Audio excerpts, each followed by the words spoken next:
시작의 밤, 의심스러운 이별 이른 저녁, 서울 외곽의 한 아파트. 거실 한가운데 게으른 가을 햇살이 비스듬히 깔려 있었다.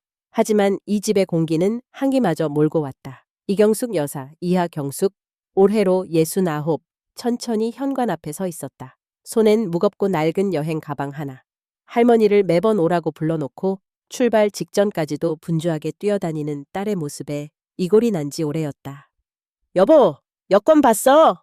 내 지갑이 또 어딘가 사라졌어. 방 한편, 진아는 여전히 짜증 섞인 목소리를 내뱉으며 가방을 뒤지고 있었다. 옆에서 지훈은 무거운 침묵으로 현관을 왔다 갔다. 두 사람 사이엔 무언의 제약선이라도 그어진 듯 서로 쳐다보지 않았다. 경숙은 딸이 결혼한 지 10년이 넘었지만 여전히 이 집에 들어서면 낯선 기분이 들었다.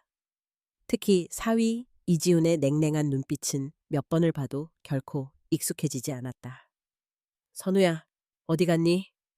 경숙이 조심스럽게 부엌 뒤쪽을 바라보자 작은 머리에 검은 머리카락이 흐트러진 6살 소년이 소심하게 고개를 내밀었다. 할머니! 목소리는 거의 들리지도 않을 만큼 작았다. 그래, 우리 선우 왔구나. 할머니랑 있을 거니까 걱정하지 않아도 돼. 엄마 아빠 금방 다녀올 거야. 경숙이 손을 뻗자 선우는 한 걸음 물러섰다. 그 눈동자에 깊고 얼룩진 그림자, 불안, 그리고 설명할 순 없는 두려움. 경숙은 가슴 한구석이 서늘하게 식는 걸 느꼈다. 진아가 옷을 갈아입고 다시 나타났다. 가쁜 숨을 몰아쉬며 남편에게 짧게 말했다. 가방 다 챙겼지? 운전은 당신이 할 거니까 늦지 말자. 나야 늘 준비돼 있지. 지우는 웃음기 없는 표정으로 대꾸하고 무표정하게 열쇠를 챙기며 현관문으로 다가왔다. 순간 선우가 엄마 치마자락을 움켜쥐며 중얼거렸다. 엄마, 배 아파. 진아의 표정이 순식간에 얼어붙었다. 선우야, 또 시작이야? 할머니 앞에서 왜 이래? 자꾸 엄마를 곤란하게 만들 거야? 목소리에는 억눌린 분노가 걸려 있었다. 경숙이 참다 못해 끼어들었다. 진아, 아이가 어디가 안 좋대잖니. 잠깐만이라도. 엄마, 제발요. 엄마가 늘 선우 편만 들어주니까 애가 이 모양 이 꼴이잖아. 진아는 날카롭게 쏘아붙였다. 지우는 한숨을 길게 내쉬더니 문득 경숙을 바라봤다. 어머님, 한 말씀만 드리겠습니다. 제가 이 집 연구실을 어떻게 쓰는지는 사적인 영역입니다. 절대로 연구실에는 들어가지 마세요. 부탁드립니다. 그 말투엔 부탁이라기보다 숨은 명령이 섞여 있었다. 경숙은 속으로 씁쓸히 웃었다. 내 친정에서조차 난 이제 손님도 못 되는구나. 선우는 여전히 엄마 치맛자락을 붙든 채 작은 소리로 애원했다. 엄마, 다리는 아프고 내일 할머니랑 같이 있으면 안 돼? 진아의 얼굴이 더욱 굳어졌다. 그만해, 선우야. 엄마한텐 중요한 일이 있어. 할머니가 널 잘 돌봐주실 거니까 엄마, 아빠 없다고 또 바보같이 울지 마. 그 말 뒤 선우의 눈가가 축축해졌으나 아이는 꾹 입을 다물었다. 경숙은 견딜 수는 없었다. 진아, 애 좀 따뜻하게 안아주고 가는 건 못하니? 길게 떨어질 텐데. 진아는 대답 대신 지훈을 바라봤다. 지훈, 그럴 시간 없어. 공항까지 시간 많이 안 남아. 선우는 아직 어린애가 아니다. 자기 감정은 자기가 조절해야지. 경숙의 얼굴이 붉어졌다. 그래서 아이가 아픔을 입으로 내뱉지도 못하는 거야. 자꾸 누르기만 하면 어떡해. 진아는 경숙을 노려봤다. 엄마, 내가 남편이랑 애 키우는 방식에 더 이상 간섭하지 말아줘. 엄마 세대가 옳다는 착각 좀 버려. 그 말은 얼음 송곳처럼 가슴을 찔렀다. 선우는 우두커니 할머니 쪽을 바라봤다. 그 작은 입술이 미세하게 떨렸다. 경숙이 인형을 가져와 건네려 하자 선우는 천천히 손을 내밀어 인형을 끌어안았다. 거실에 무거운 침묵이 내렸다. 그 누구도 선우의 머리를 쓰다듬지 않았다. 이 아이, 뭔가 말하고 싶지만 결코 말하지 못하는구나. 현관문이 쿵 하고 닫혔다. 경숙과 선우, 고요해진 아파트에 남겨졌다. 경숙은 애써 밝은 척 웃으며 말했다. 선우야, 오늘 저녁은 뭐 먹을까? 할머니랑 네가 제일 좋아하는 김치볶음밥 해 먹을래? 아이의 눈동자가 살짝 흔들렸다. 네. 할머니, 경숙은 손을 잡고 부엌 쪽으로 끌었다. 자, 손 깨끗하게 씻고. 오늘은 할머니가 요리사야. 저녁을 준비하는 동안 경숙은 계속 곁눈질로 선우를 살폈다. 아이는 거의 아무 말도 하지 않았다. 식탁에 앉아 있을 때조차 조심스럽게 발끝만 깔짝댔다. 밥을 푸고 나서 슬쩍 물었다. 선우, 어서 먹자. 배 아프다고 했잖아. 지금은 괜찮아? 선우는 숟가락을 잡다 말고 조용히 대답했다. 아, 괜찮아요. 그냥 조금 왜 배가 자주 아픈 것 같아? 그냥 엄마가 주는 거 마시면 입을 꾹 다물고 고개를 푹 숙였다. 경숙은 더 이상 묻지 못했다. 밥 한 숟가락을 입에 넣고 아이가 다시 얌전히 앉아 있는 동안 그의 그림들이 생각났다. 식사가 끝나고 경숙은 선우의 작은 방을 둘러봤다. 책상이 어질러져 있었고 작은 그림들이 여기저기 널려 있었다. 이 그림들은 네가 그렸니? 선우가 고개만 끄덕였다. 아주 색다르네. 이 붉은색, 검은색 섞어서 무얼 그린 거야? 선우는 입술을 꼭 깨문 채 대답이 없었다. 경숙은 그림에 적힌 낙서를 유심히 읽었다. 말하지 마. 엄마가 아프게 해. 빨간 약 싫어. 경숙의 심장이 쿵 내려앉았다. 자신이 오지 않았으면 이 집에서 벌어진 걸 혼자 감당했겠구나. 밤이 깊어졌다. 경숙은 거실 소파에 앉아 시계를 반복해서 보았다. 아이가 자는 사이 바깥 어둠은 더욱 짙어졌다. 문득 공부방 쪽에서 작은 인기척이 들렸다. 문틈 너머로 선우가 베개를 끌어안은 채 엎드려 있었다. 경숙이 조심히 다가가 이불을 덮어주려 하자 아이가 오므린 채 웅크리고 있는 게 느껴졌다. 선우야, 추워? 아니에요? 얼마간 침묵이 흘렀다. 엄마, 보고 싶지? 할머니, 나 말하면 안 돼. 엄마가 그러랬어요. 경숙은 한동안 꼼짝하지 못했다. 이 집엔 뭐가 숨어 있는 거지? 왜 이렇게 냉기뿐이지? 그날 밤 경숙은 쉽게 잠들지 못했다. 선우의 의미심장한 그림, 부엌 냄새에 섞인 화한 향, 딸과 사위의 냉기. 무언가 어둡고 무거운 것이 천천히 집안을 잠식하는 느낌. 지나치게 깔끔하게 정돈된 연구실 문, 사위가 엄격하게 경고한 장면까지. 무슨 일이 있어도 이번엔 그냥 눈 감고 넘어가지 않겠다. 경숙은 이를 악물고 다짐했다. 별처럼 희미한 아이의 눈이 오늘 밤 자신의 양심을 뒤흔들고 있었다. 그림방의 음지, 불안의 징후 다음날 아침, 거실로 비쳐드는 약간의 햇살도 이 집의 냉랭함을 감추지는 못했다. 이경숙은 일찍 일어나 조용히 부엌에서 아침을 준비했다. 선우의 잠든 얼굴을 바라보며 속으로 생각했다. 이 아이 분명 뭔가를 견디고 있다. 식사를 끝내고 선우가 조용히 놀고 있을 때 경숙은 슬며시 아이의 방, 아니 그림방으로 들어갔다. 방문을 여는 순간 특유의 화학약품 냄새와 함께 묘한 기운이 감돌았다. 벽 한편에는 각종 크레용, 색연필, 수채화 물감이 가지런히 놓여 있고 책상 위 작은 손으로 그린 그림들이 수북이 쌓여 있었다. 경숙은 조심스럽게 가장 위에 놓인 그림 한 장을 집어들었다. 강렬한 검은 선, 붉은색이 방울방울 떨어진 듯 번져 있다.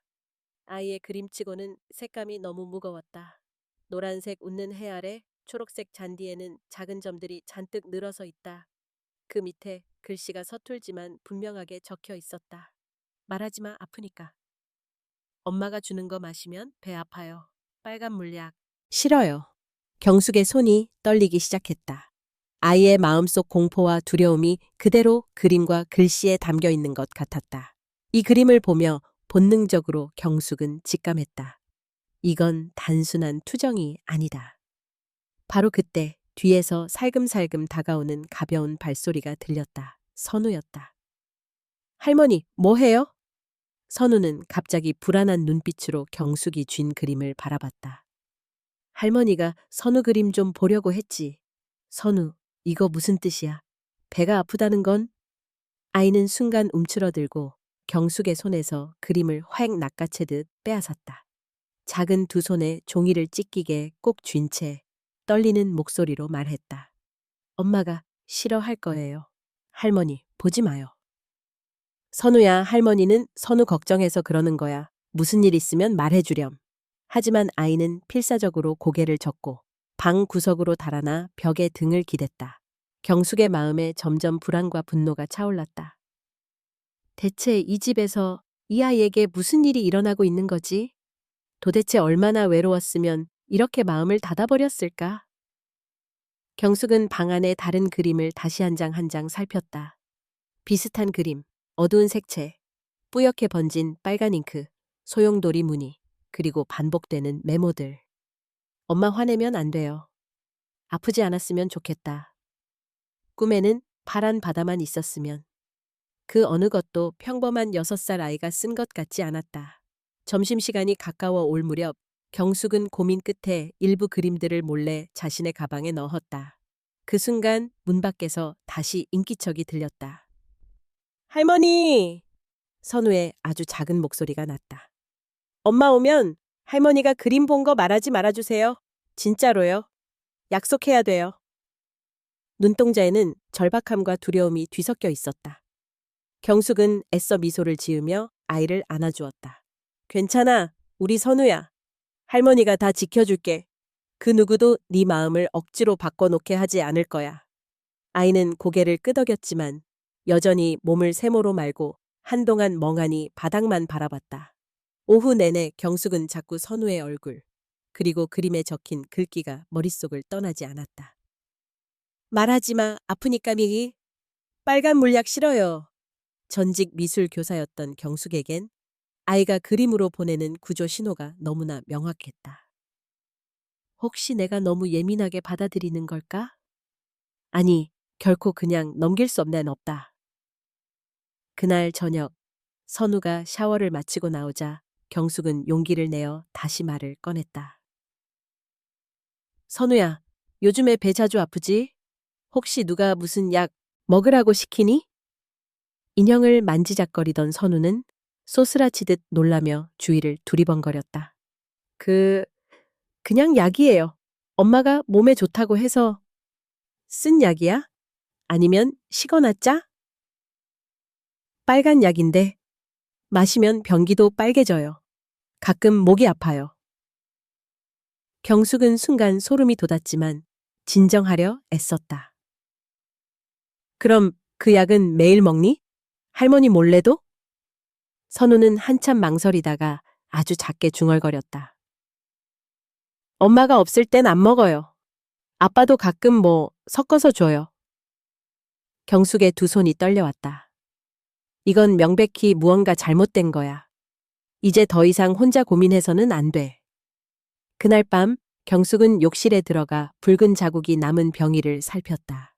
확실히 선우가 한 말이 사실임이 드러났다. 온몸에 소름이 돋으며 마음은 이미 격렬한 분노와 불안에 휩싸였다. 내가 이 사실을 그냥 넘기면 아냐, 더 큰 일이 날 거야. 지훈, 저 남자. 도대체 뭘 먹이고 있는 거냐. 경숙은 결연한 표정으로 가방을 걸머쥐고 내일 아침이 오기를 기다렸다.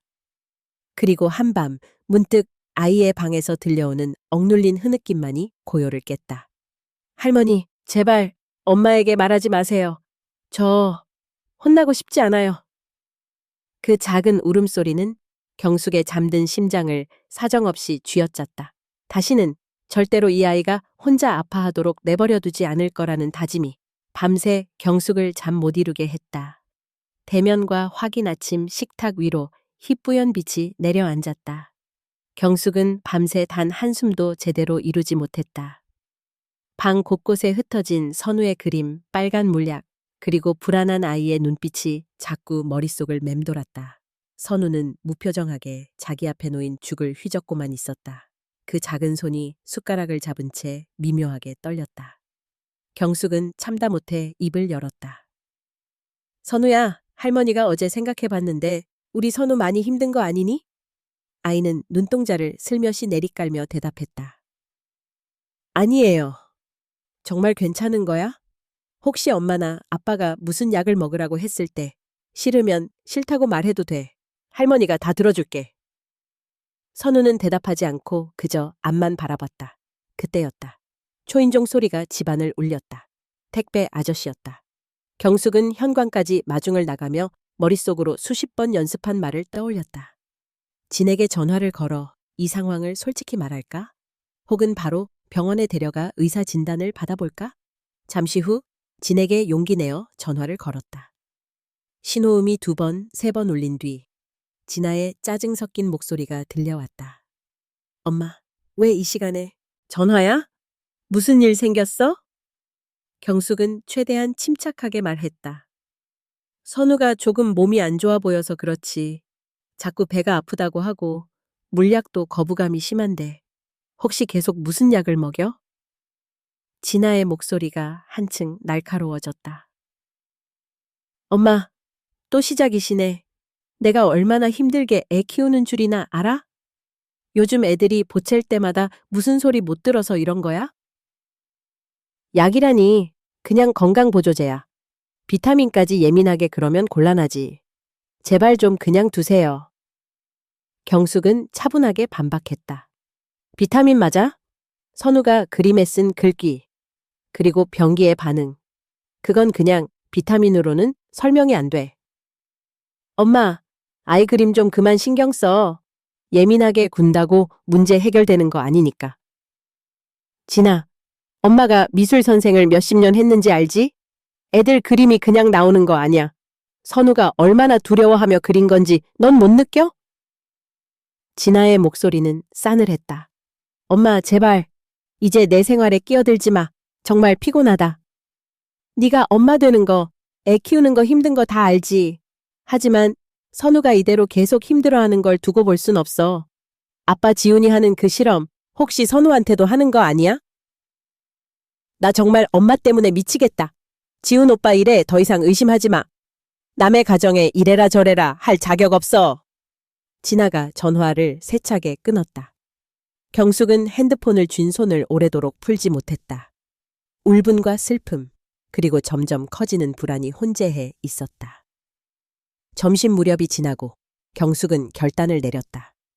직접 확인이 필요했다. 안방 옆 연구실 쪽으로 소리 없이 걸음을 옮겼다. 문에는 자물쇠가 따로 달려 있었다. 경숙은 혹시나 하는 마음으로 서랍을 뒤졌다. 아직 은은히 남은 지훈의 화학약품 냄새, 그리고 평소에는 보지 못했던 작은 은색 열쇠를 발견했다. 손끝이 가볍게 떨렸다. 여기서 그만둬야 하나? 아니, 만약 내가 멈추면 선우는 영영 갇히게 된다. 열쇠를 천천히 자물쇠에 끼워 돌렸다. 찰칵! 문이 열렸다. 연구실 안에는 사방벽에 액체, 분말통이 가득 꽂혀 있고 서랍장에는 낯선 글씨의 약병, 실험 노트가 펼쳐 있었다. 경숙은 손수건을 꺼내 가장 눈에 띄는 약병 하나를 조심스럽게 집어들었다. 라벨엔 외국어와 함께 희미하게 샘플 아동 노 1, 최신 복합 추출물이란 문구가 적혀 있었다. 경숙은 얼른 몇 방울을 작은 종이컵에 쏟아낸 뒤 다시 조용히 뚜껑을 닫았다. 그리고 노트에서 찍어둔 한 페이지. 복합 추출 투여 일지 6세 아동 2회 1라는 표를 카메라로 찍었다. 바로 그때였다. 문 밖에서 인기척이 들렸다. 할머니, 뭐 하고 계세요? 깜짝 놀라 돌아보니 선우가 문 앞에서 불안하게 서 있었다. 경숙은 놀란 마음을 숨기려 애쓰며 조용히 문을 닫아놨다. 응, 우리 선우방 정리 좀 했단다. 이따 그림 그리자, 할머니랑. 저녁이 가까워질수록 경숙의 마음은 갈라진 얼음 위를 걷는 듯 불안했다. 마음 한구석에서는 자신이 이 집에 더 머무르면 안 된다는 소리가 점점 커져갔다. 하지만 선우를 지키기 위해선 반드시 진실을 밝혀야 했다. 밤늦게 선우가 잠든 사이 경숙은 아까 모아둔 약물 샘플과 분말, 그리고 사진들을 노트북에 옮겼다. 다음 날 아침 약대에 있는 친구에게 연락해 성분 분석을 부탁할 계획이었다. 경숙은 자기 자신에게 속삭였다. 지금부터 진짜 싸움이다. 선우의 고통도 내 불안도 이제 끝을 내야 해. 밖에선 냉기가 스며들었지만 경숙의 눈빛만은 조금씩 매서워지고 각오로 가득 찼다. 이제 더 이상 아무도 이 아이를 혼자 아프게 두게 내버려둘 수 없었다. 자물쇠 뒤에 비밀밤이 깊었다. 잠든 아파트의 침묵은 더욱 무겁게 느껴졌다. 경숙은 거실에 홀로 앉아 탁자 위에 약물 샘플, 실험 노트 사진을 노려보고 있었다. 진아의 냉정한 목소리, 선우의 고통스러운 그림, 그리고 자신의 불안이 파도처럼 몰려왔다. 이대로 증거만 모으면 끝나는 걸까? 아니면 더 이상한 비밀이 숨어 있는 건 아닐까? 불 꺼진 집 안 숨소리만이 또렷하게 들린다. 경숙은 조용히 침실로 들어가 작은 손전등, 장갑, 그리고 비닐봉지를 꺼냈다. 결국 참지 못하고 다시 연구실 문 앞에 섰다. 이 약물뿐만 아니다.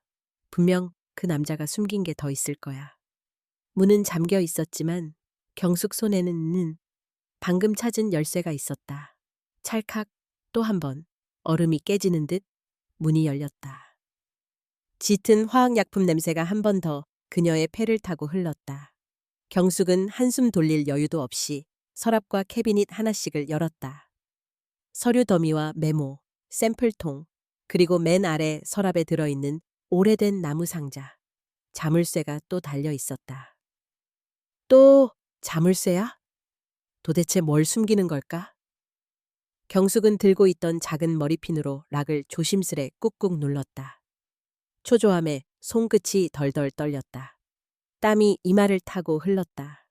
수차례 시도 끝에 락이 열린 순간이었다. 상자 안은 놀랍게도 매우 정돈되어 있었다. 연도별로 날짜가 적힌 봉투, 여러 아이의 이름이 써 있는 쪽지, 그리고 은색과 붉은색이 섞인 정체불명의 약병들.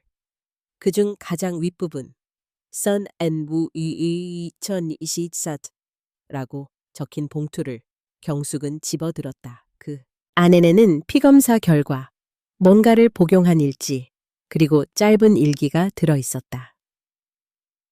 실험 대상 선우 2023 시작 아침 8시 투여 오후 7시 추가 투여 이상 반응 복통 설사 얼굴 창백 주해 체력 저하 보이면 중지 행위 간결하지만 차갑고 임상적인 문장 투성이 눈이 핑 도는 듯했다. 이 미친놈 내 손주를 실험 대상으로 썼다고? 화가 치밀어 오르는 와중 바깥에서 무거운 인기척이 들렸다. 경숙은 필사적으로 상자를 닫아 캐비닛에 다시 넣고 문도 살그머니 닫았다. 돌아가려던 찰나 누군가 복도 건너편에서 쏘아보았다. 할머니, 거기서 뭐 해요? 이번엔 선우가 아니었다. 이 집 가사도우미, 오랜만에 보는 시커먼 시선의 미숙이었다. 경숙은 당황하지 않은 척 다가갔다. 책상에서 잘못 놓는 약을 찾고 있었어. 아무것도 아니니까 걱정 마. 미숙이는 잠시 아무 말 없이 경숙을 노려보다 묵묵히 고개를 돌렸다. 조심하세요, 할머니.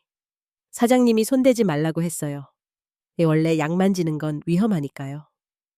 얼굴에는 무뚝뚝한 무표정, 하지만 묘하게 깊은 불안이 어린 기색이 스쳤다.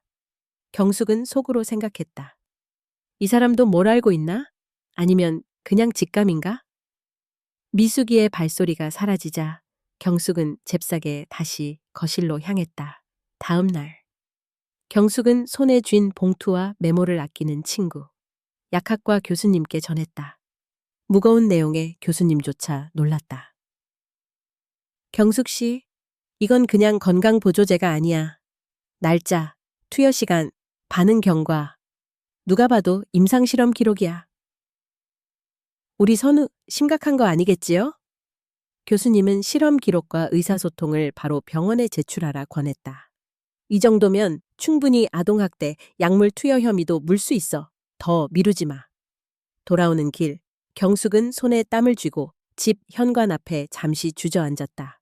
분노, 수치, 공포, 그리고 선우를 왜 이렇게까지 모르는 척해온 자신에 대한 원망까지 밀물처럼 밀려왔다. 속이 울렁거려 잠깐 울음을 터뜨렸다. 그래도 나는 이 아이만은 반드시 구한다. 어떤 방법을 쓰더라도. 마지막 힘을 모아 거울을 보며 미소를 연습한 뒤 경숙은 선우 곁으로 다가갔다. 선우야, 혹시 엄마나 아빠가 할머니에게 비밀 지키라 한 적 있니? 평소보다 더 조심스럽게 물었는데도 순간 선우가 움찔했다. 응, 말하면 안 돼. 말하면 엄마가 또 화내고 아빠도 무서워져. 경숙은 아이를 양팔로 세차게 끌어안았다. 할머니는 약속한다. 이젠 절대로 우리 선우 혼자 두지 않을 거야. 무슨 일이 있어도 할머니가 다 막아줄게.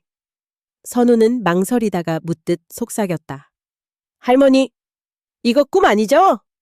경숙은 속 깊이 사무친 눈물로 답했다. 얘야, 결코 꿈이 아니야. 그날 밤 경숙은 한숨도 못 잤다. 수십 번, 수백 번 머릿속에서 오늘의 장면과 내일 해야 할 일들을 새겼다. 내 손주를 임상실험에 이용한 그 남자. 지나까지 자기 집안을 위해 눈 감아왔다면 이제부터 그녀가 감당할 일도 상상 이상일지 모른다. 담담한 각오, 하지만 차가운 외로움이 그 골수까지 스몄다. 내가 미친 거일까? 아니면 이 집이 미친 걸까? 이제 모든 것이 시작되고 있었다.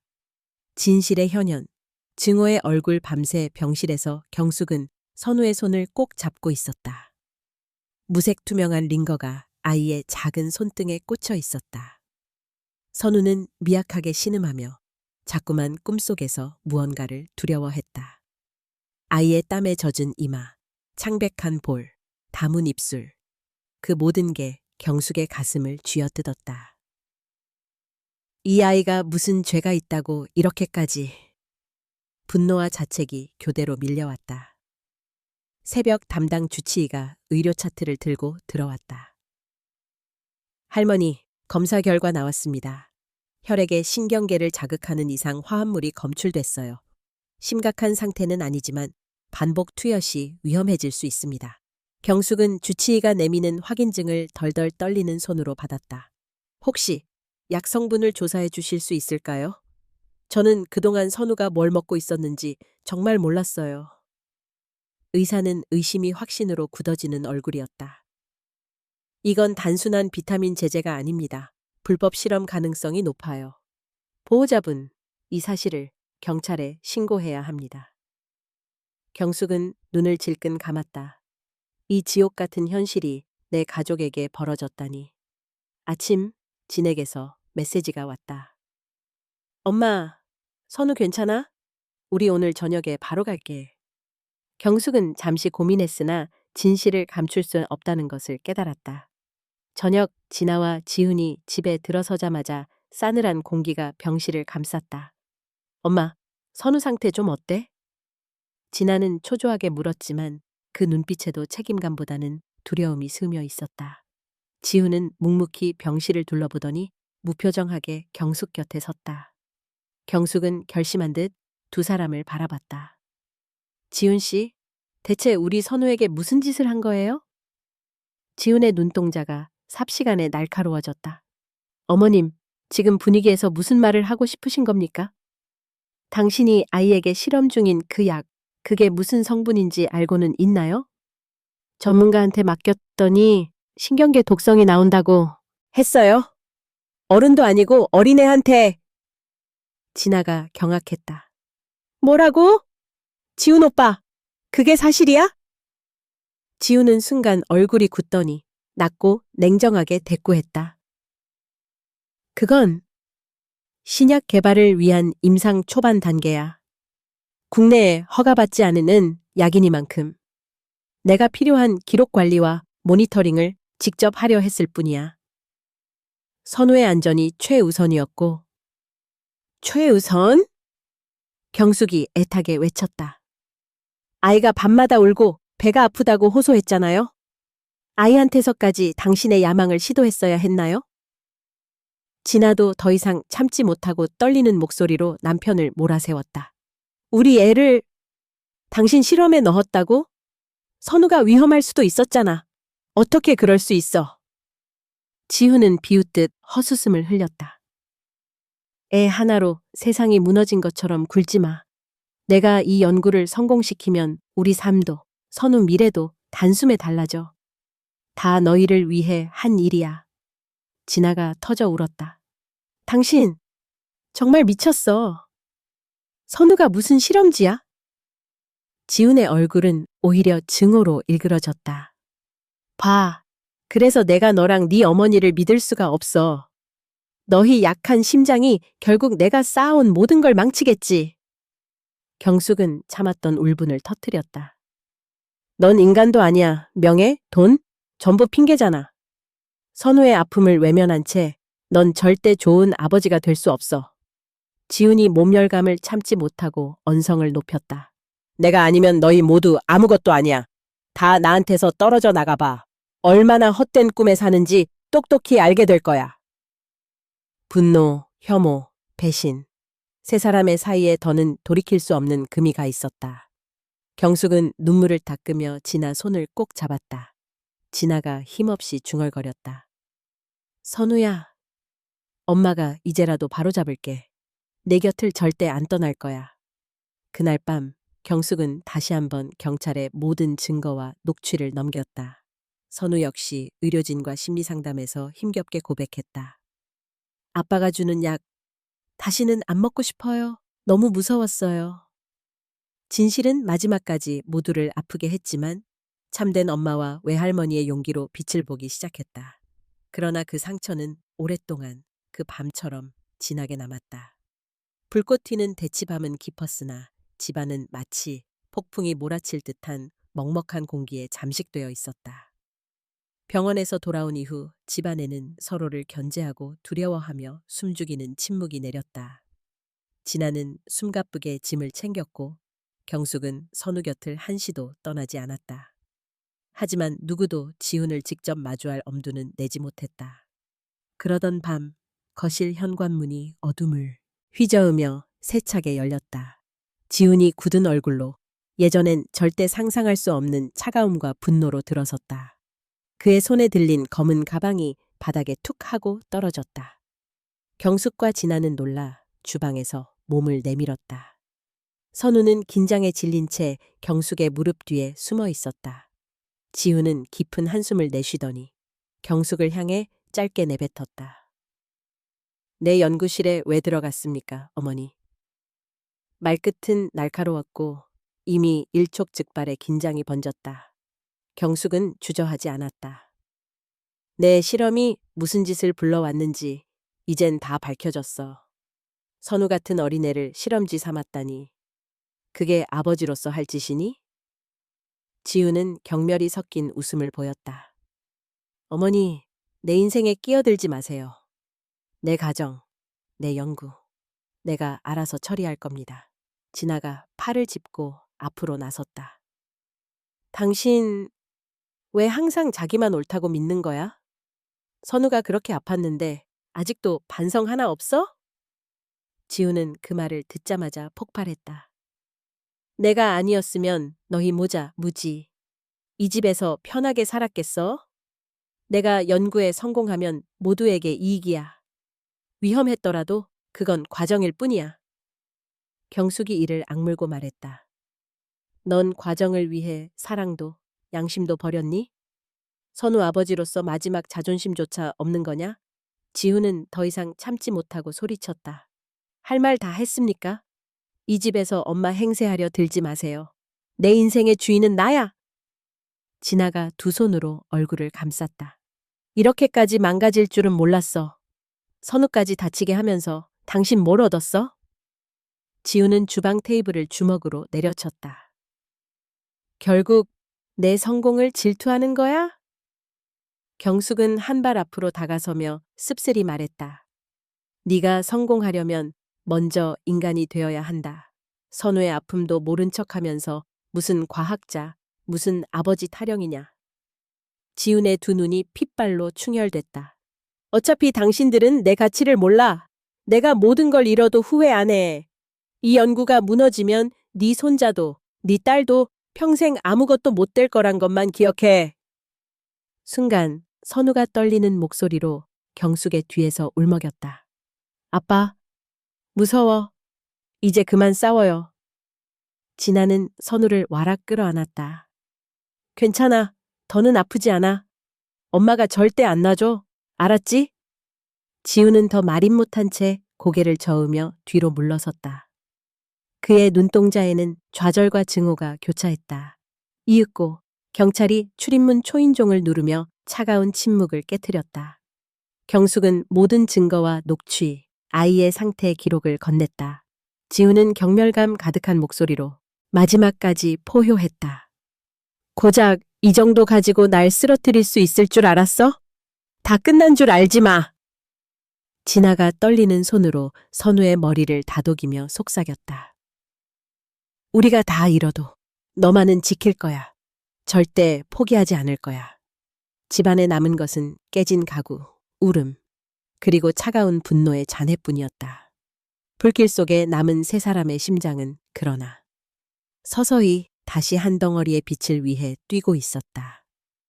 무너짐과 반격 살풍경한 새벽녘, 진아는 병원 복도 창가에 앉아 있었다. 손에 꼭 쥔 선우의 최근 진단서엔 독성 의심에 의한 신경 손상이라는 푸른 글씨가 또렷이 남아 있었다. 아이는 잠결에 쿨럭이거나 몸을 웅크린 채 꿈속에서 계속 무언가를 두려워했다. 진아는 자책과 의문, 그리고 분노의 한복판에서 벗어나지 못했다. 이 모든 게 나 때문일까? 내가 조금만 더 빨리 깨달았더라면 선우가 이런 고통을 겪지 않아도 됐을 텐데 사람들이 다 내 탓이라고 해도 이제는 인정할 수밖에 없다. 그동안 아무것도 하지 않은 내 삶이 우리 아이에게 이런 어둠을 안겼으니. 진아는 병실 의자에 앉아 밤새 뜬 눈으로 아이 곁을 지켰다. 경숙 역시 지쳐 있었지만 딸의 어깨에 조심스레 손을 얹었다.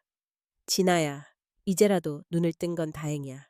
더 늦기 전에 우리 네 아이를 지켜내자. 진아는 무언가 결심한 듯 눈을 닫고 대답했다. 엄마, 이제부터는 내가 앞장설게요. 내가 만든 상처, 내가 책임질 거예요. 그 순간 병원 문이 조심스레 열렸다. 의사가 사뭇 무거운 표정으로 다가왔다. 다시 한번 검사한 결과 선우의 신경세포 일부에 이상 소견이 보입니다. 다행히 치명적이지는 않지만 약물 중단과 안정이 필요합니다. 진아는 고개를 깊이 숙여 감사의 인사를 했고 의사 역시 심각한 목소리로 덧붙였다. 그리고 보호자분, 이 일은 반드시 제대로 해결해야 합니다. 선우도 가족에게도 평생의 상처가 될 수 있으니까요. 집으로 돌아오는 택시 안 진아와 경숙은 서로 아무 말이 없었다. 차창 너머 흐르는 도시의 불빛 속에서 진아는 오래된 자신의 그림자를 하나씩 벗어던지는 기분이었다. 하지만 막상 집에 들어서자 분노와 대비된 두려움이 다시 엄습해왔다. 그날 밤 지우는 집안에서 불안하게 서성이고 있었다. 경숙이 먼저 말을 꺼냈다. 지훈, 경찰 조사 들어간 거 알지? 이제 솔직히 인정해. 너 혼자만을 위한 연구가 아니었잖아. 가족도, 아이도 모두 네 야망의 도구였을 뿐이야. 지훈은 냉소적으로 웃으며 진아를 노려봤다. 넌 내 아내면서 지금 내 등에 칼 꽂는 거야? 네가 이 집안에 들어와서 누리고 산 게 다 누구 덕인데? 진아는 그의 앞에 당당히 섰다. 이런 집안, 이런 명예, 다 필요 없어. 선우가 다친 순간 이미 내 삶의 우선순위는 바뀌었어. 당신이 내 아이를 다시 건드리면 나 모든 걸 걸고 싸울 거야. 처음 보는 진아의 단호한 모습에 지우는 잠시 멈칫했다. 그러나 이내 불안과 분노가 뒤섞인 목소리로 외쳤다. 웃기지도 않아. 선우가 우리 잘 되라고 희생한 거야. 네가 그걸 부정하면 너도 이 가정, 이 성공을 다 잃어. 진아는 눈을 부릅뜨고 그를 밀쳐냈다. 당신 성공? 그게 우리를 이렇게 만든 원흉이야. 난 엄마로, 네 아내로 살았지만 이제는 내 아이를 위해서만 살 거야. 경숙 역시 옆에서 힘을 보탰다. 진아야, 두려워하지 마. 우리 함께라면 네가 얼마나 강할 수 있는지 보여주자. 지우는 결국 방문을 세차게 닫고 방 안에 틀어박혔다.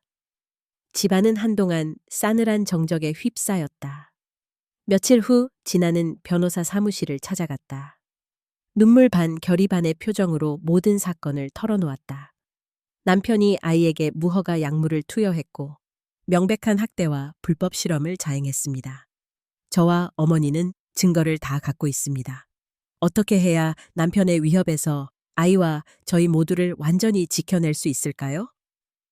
변호사는 진지하게 메모를 하며 대답했다. 사모님, 지금 가장 중요한 것은 아이의 안전 확보입니다. 경찰에 정식으로 고발하고 학대 피해자 보호를 위한 임시조치 신청부터 들어가시죠. 증거와 진술이 확실하니 오히려 걱정하지 마세요.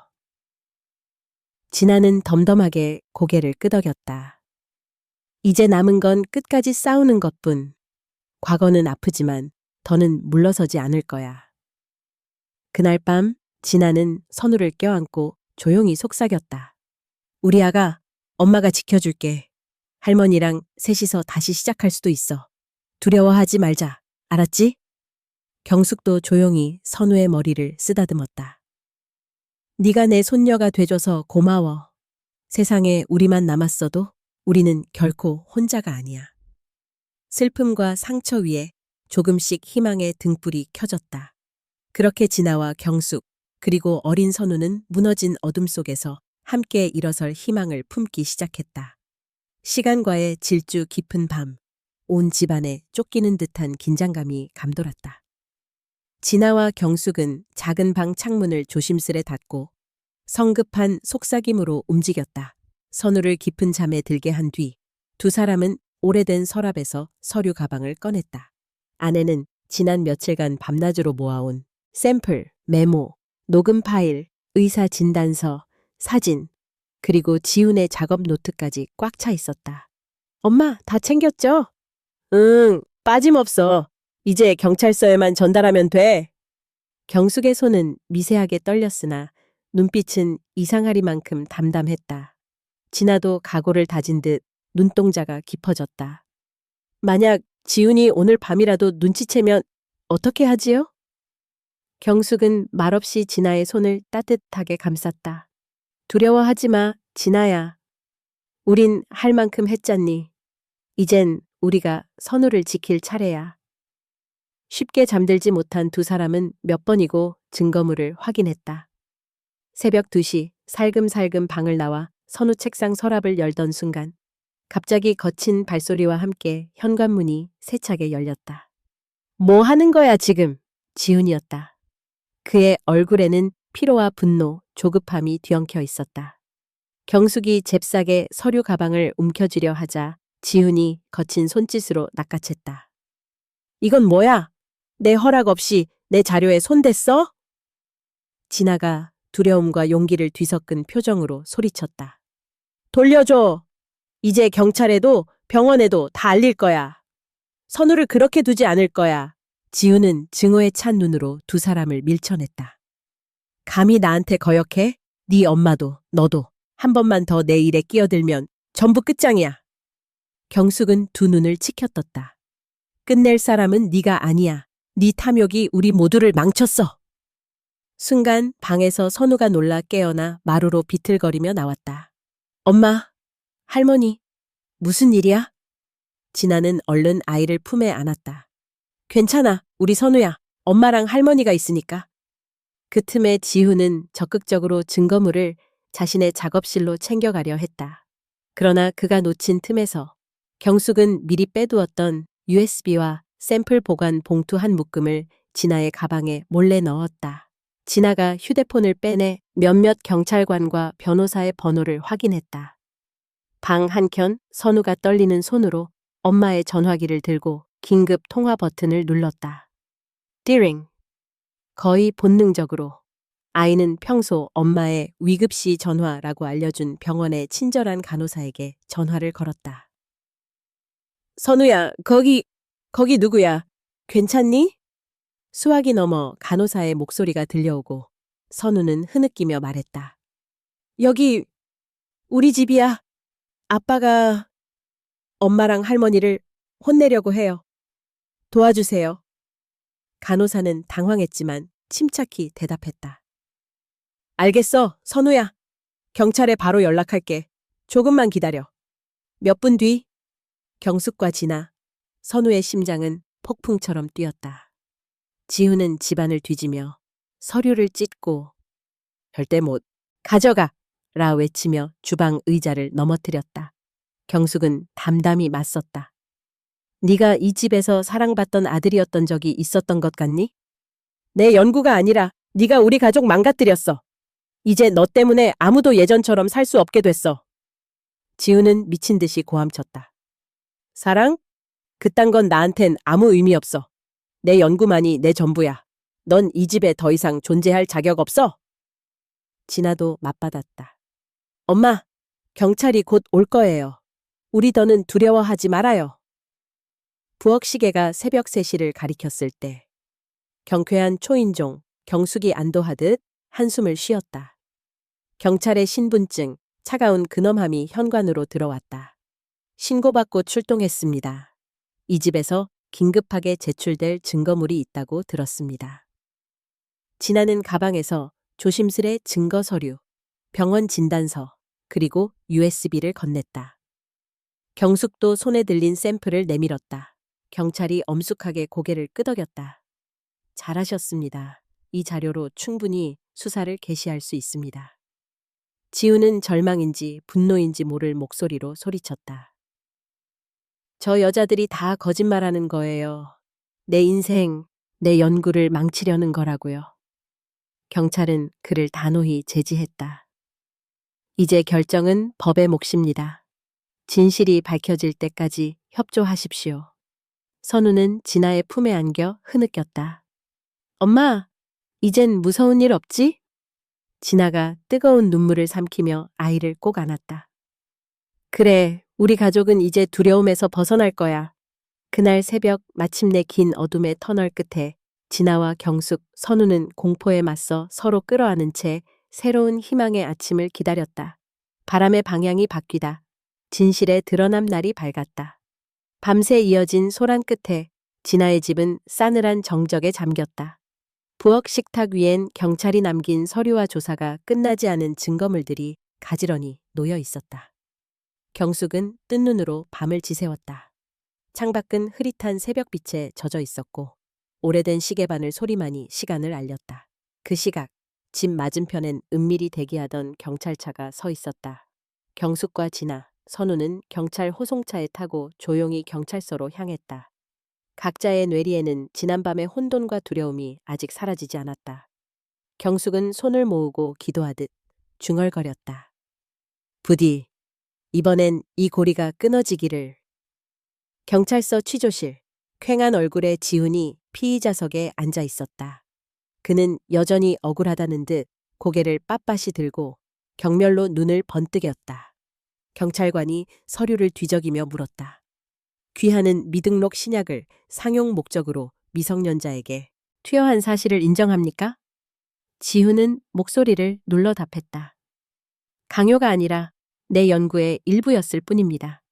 내가 한 일은 과학적 진보와 가족의 미래를 위한 투자였습니다. 경숙은 안타깝게 지훈을 바라보았다. 네가 정말 가족을 위했다면 아이를 고통에 빠뜨릴 수 있었겠니?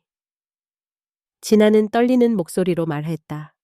저 사람은 제 남편이지만 선우를 끔찍하게 아프게 했어요. 어머니가 없었으면 저도 끝까지 모르고 살았을 겁니다. 경찰은 냉정하게 대꾸했다. 모든 대화와 증거 이미 확보했습니다. 그리고 오늘 마지막 진술을 부탁드립니다. 검은 문이 열리고 어린 선우가 경찰의 부드러운 손길에 이끌려 취조실로 들어왔다. 선우는 작은 손으로 눈물을 닦으려 애썼다.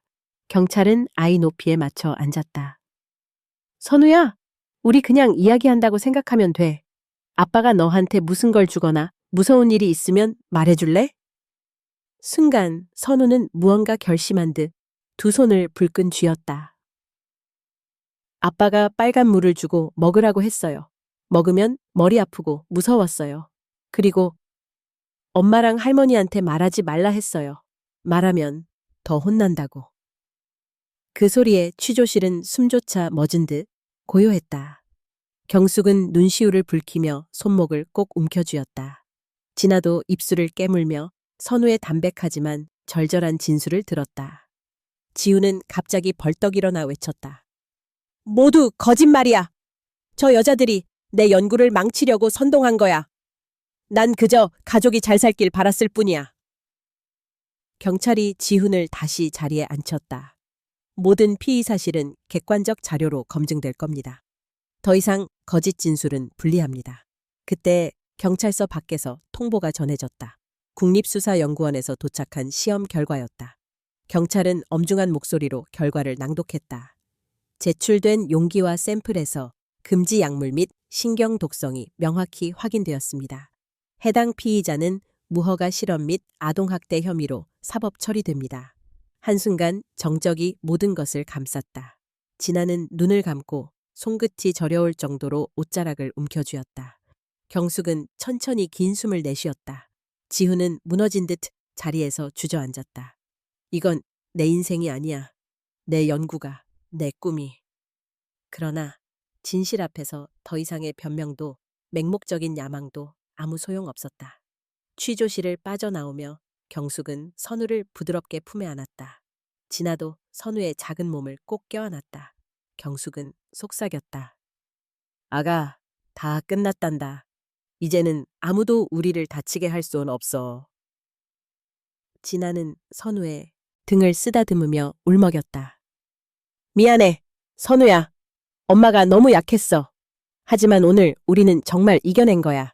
이제 우리 삶에 진짜 바람이 불 거야.